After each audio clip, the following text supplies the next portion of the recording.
Inggit daw ako kay Vice Ganda. Sige, isa-isahin natin.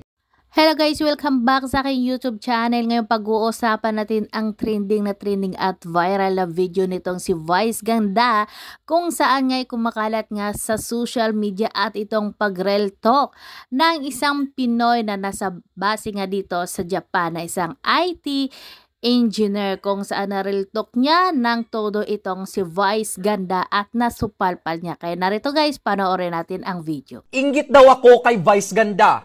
Sige, isa-isahin natin. Yaman? Oo, mayaman siya. Pero kumikita din ako ng malaki at marangal as data center IT engineer dito sa Japan. Travel? Ginagawa ko rin. At hindi para magpatawa sa comedy bar. Propesyon? 2 ang kurso ko. Licensed professional teacher? At syempre, data center IT engineer sa Japan. Edukasyon? Walang sablay. Mukha?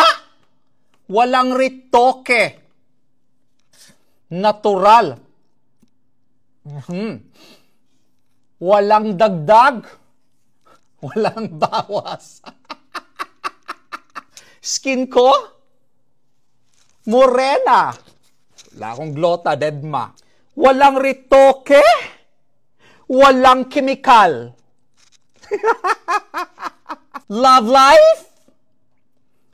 Siya may 1. Ako may 10. Kaya kung inggit ang issue mo, inggit nga ba ako?